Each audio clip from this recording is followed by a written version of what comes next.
1인 디너 37만원, 미슐랭 투스타에서 저녁 한 끼에 89만원 쓰고 왔습니다. 그런데 이날 코스 중 제일 맛있었던 건 아무 소스도 없이 대충 삶아 나온 것 같은 이 면이었는데요.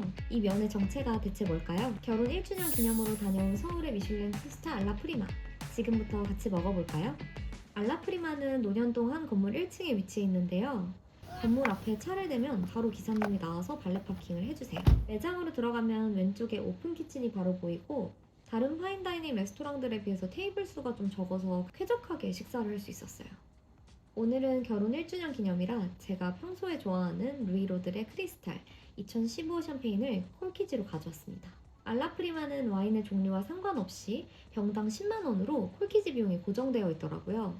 크리스탈은 이런 다이닝에서 병당 100만원은 기본으로 사실 넘어가는 샴페인이다 보니까 콜키지 비용만 해도 부담스러운 경우가 많았는데 알라프리마는 그렇지 않아서 고가 와인을 가져가기에도 부담이 없을 것 같아요. 담당 서버님이 샴페인을 가져가서 칠링해주시는 동안 와인에 미친 저희 남편은 주류 메뉴를 또 정독하고 있네요. 파이브 글래스 와인 페어링은 22만원부터 시작하더라고요. 알라프리마는 크룩 앰버서더 레스토랑이라 와인 리스트 한 페이지가 통으로 크룩일 만큼 다양한 빈티지의 크룩을 가지고 있었는데요. 저희는 본의 아니게 그 대척점에 있는 라이벌 크리스탈 샴페인을 가져가서 약간 눈치가 보였습니다. 기억에 남는 부분이 저희 샴페인병을 테이블 위에 올려두고 서빙을 해주시더라고요. 미지근해지겠다 싶으면 가져가서 칠링 버켓에 넣으셨다가 다시 테이블에 가져와서 서빙해주기를 반복하시더라고요. 얼마 전 모 식당에서 있었던 와인 바꿔치기 사건 때문일까요? 이유는 잘 모르겠지만 파인다이닝에서 이렇게 바트를 테이블 위에 올려놓고 같이 먹은 경험이 이번이 처음이라 낯설면서도 재미있었어요. 드디어 메뉴 종이를 살펴보겠습니다. 알라프리마 메뉴는 추가나 변경 없이 오로지 1인 37만원짜리 단일 코스 하나로만 운영되는데요. 특이한 게 메뉴에 요리 이름이 아니라 재료만 써져 있더라고요. 재료 조합을 보면서 이건 어떤 음식일까 상상하고 추리해보는 재미가 있었어요. 그리고 또 하나 재밌었던 점이 영어로 적힌 재료들 사이에 쑥, 땅두릅, 벤자리처럼 한국어를 발음 그대로 영어로 써둔 것들이 있더라고요. 남편이랑 이거 너무 귀엽다 이렇게 얘기를 하고 있었는데 서버분이 왜 그렇게 적었는지 센스 있게 설명까지 해주셨습니다. 예를 들어서 벤자리라는 생선은 영어로 치킨 어쩌고 하는 단어로 번역이 된다고 해요. 그렇게 적어두게 되면 해당 요리에 닭고기가 들어가는 걸로 오해하시는 분들이 많아서 영어로 표현하는 게 효율적이지 않다 싶으면 그냥 그렇게 냅다 발음 그대로 적어두시는 것 같더라고요. 첫 번째 메뉴는 초당 옥수수와 커피로 만든 콜드 수프였는데요.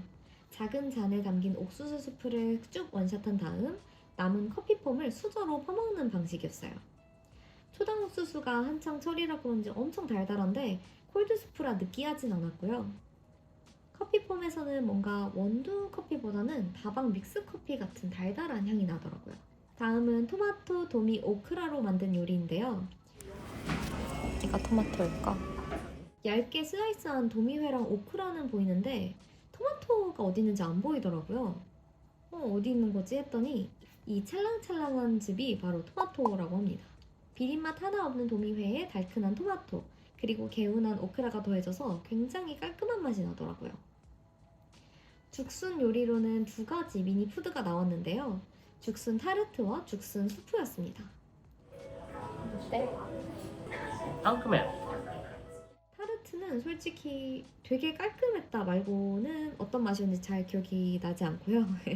죽순 스프는 중식당 불도장 같은 원기가 회복될 것 같은 맛과 향이 나는 수프였습니다. 다음은 맛이 없을 수 없는 조합이죠. 도화새우, 누룩, 캐비어. 이건 보자마자 맛이 그려지지 않나요? 누룩으로 만든 바삭한 칩 위에 고소한 도화새우 살을 다져 올리고 짭짤한 캐비어로 마무리한 요리였어요. 약간 우리가 아는 그 알새우칩의 엄청 초고급화 버전이랄까요? 저는 캐비어를 워낙 좋아해서 캐비어를 잔뜩 올릴 수 있는 추가 옵션이 있었으면 하고 바라게 되는 메뉴였습니다. 이 말캉말캉해 보이는 건 왕우럭 조개, 민트, 델라웨어 포도, 순채를 재료로 하는 메뉴인데요. 이 투명한 젤리 같은 게 순채라고 불리는 수생식물로 만든 거라고 하더라고요. 사실 처음에는 약간 거부감이 드는 비주얼이었는데 막상 먹어보니 이 젤리와 얇게 썰린 조개, 그리고 중간에 톡톡 상큼하게 씹히는 초록색 델라웨어 포도 알갱이가 잘 어우러져서 상큼하게 먹기 좋은 요리였습니다. 다음으로 나온 이 흰색 장미꽃은 바로 전복과 토란인데요. 생전복을 아주 얇게 썰어서 꽃잎처럼 활용해서 이렇게 예쁜 모양을 잡으셨더라고요. 전복 아래에는 아주 부드럽게 익힌 토란이 함께 나왔습니다. 저는 익히지 않은 해산물을 그다지 선호하는 편이 아니라 살짝 맛만 보고 남편한테 양보했어요. 다음 재료는 은어, 애호박, 크레송입니다. 애호박 구이 위에 은어 한 마리가 통째로 올라가 있는 다소 그로테스크한 모양의 메뉴였는데요. 영화 파묘 보면 그 일본 귀신이 은어를 찾잖아요. 저는 그 커다란 귀신이 찾길래 당연히 큰 생선일 줄 알았는데 대멸치 정도 되는 아담한 사이즈더라고요. 너무 빡센 것 같아. 먹어. 어떻게 해도 눈이 자꾸 왔 그냥 그런 거 먹어. 꼬리부터 머리까지 다 먹는 거라고 하셔서 눈 딱 감고 머리를 먹었는데요. 맛있지? 녹진하면 터진다니까. 난 그래도 살이 더 맛있어. 아니야. 원래 저도 요미 모르십니까? 그냥 몸통이 제일 맛있더라고요. 저는 이 은어라는 생선을 처음 먹어보는데 생선 자체의 감칠맛이 엄청 좋고 불향이 가득하게 잘 구워주셔서 정말 맛있게 먹었습니다. 다음은 까르나롤리라는 7년 숙성한 쌀로 만든 리조토가 나왔는데요. 정말 딱 적당하게 고슬고슬하게 익은 리조토도 정말 맛있었고 위에 토핑처럼 올라간 튀긴 땅두릅이 약간 쌉쌀하면서도 향긋해서 순식간에 개눈 감추듯이 해치웠습니다. 다음은 케일, 파슬리 등으로 만든 초록색 소스 위에 올린 벤자리 구이였는데요. 제가 해산물 향에 좀 약한 편인가 봐요. 이건 구이인데도 비린 향이 살짝 나서 절반 먹고 남편한테 양도했습니다. 근데 이건 음식 문제는 아니고 그냥 제가 해산물을 잘 못 먹어서 그런 것 같아요. 저희 남편은 싹싹 긁어서 잘 먹더라고요. 여기까지 메뉴가 대부분 다 해산물 위주다 보니까 샴페인이 금방 동이 나버렸더라고요. 그래서 남편은 메인 스테이크가 나오기 전에 글라스로 레드를 한 잔 추가했습니다. 저는 와인을 잘 모르지만 뭔가 꽃이 가득 핀 그런 화사한 향이 나는 레드 와인이었어요. 레드 와인과 함께 등심 스테이크가 나왔는데요. 이 등심은 3가지 방법을 사용해서 익혀서 카레에 닿자마자 부드럽게 썰리는 식감이 완전 일품이었고요. 여기에 땅콩 퓨레랑 와사비 잎이 곁들여 나왔어요. 와사비 잎이랑 땅콩 퓨레를 같이 먹으니 뭔가 엄청 고급스러운 갓김치 맛이 나서 끝까지 느끼하지 않게 먹을 수 있었습니다. 최근 다이닝에서 먹었던 스테이크 중에서 저는 이게 1등이었던 것 같아요. 그리고 다음 메뉴는 전리뿐, 잎새버섯, 다시마가 재료라고 적혀있더라고요.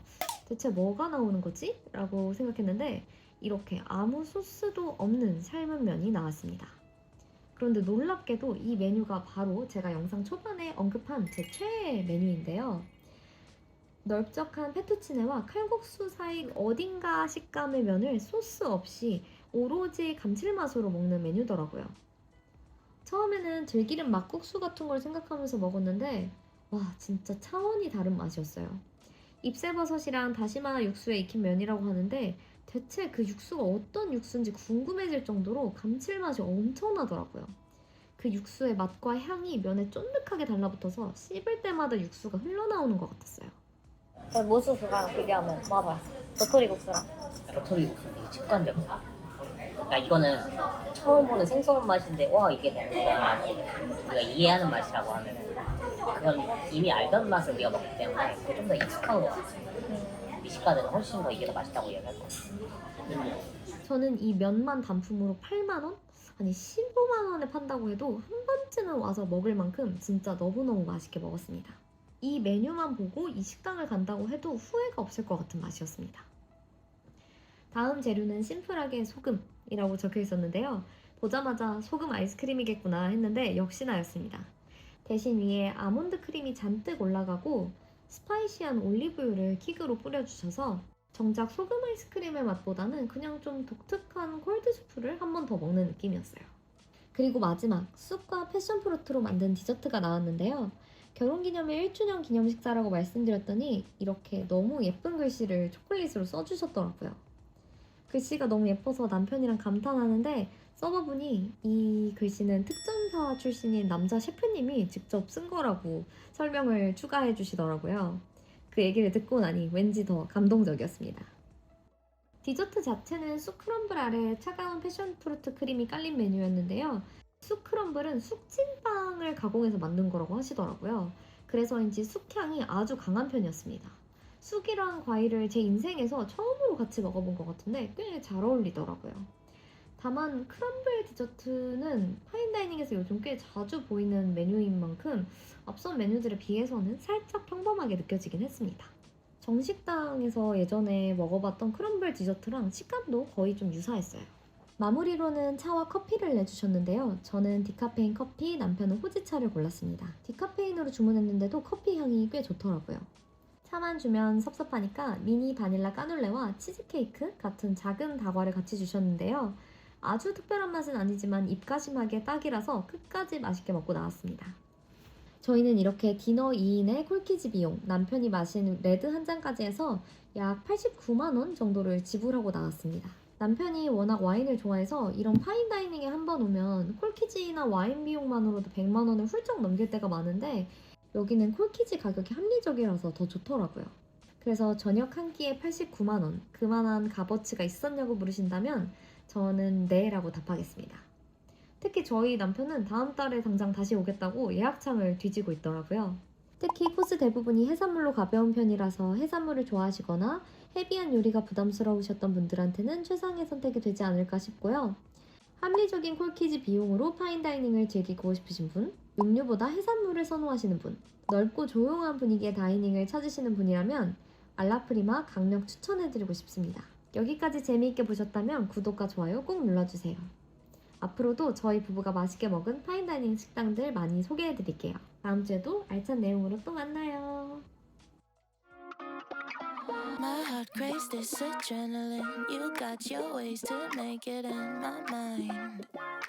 It's all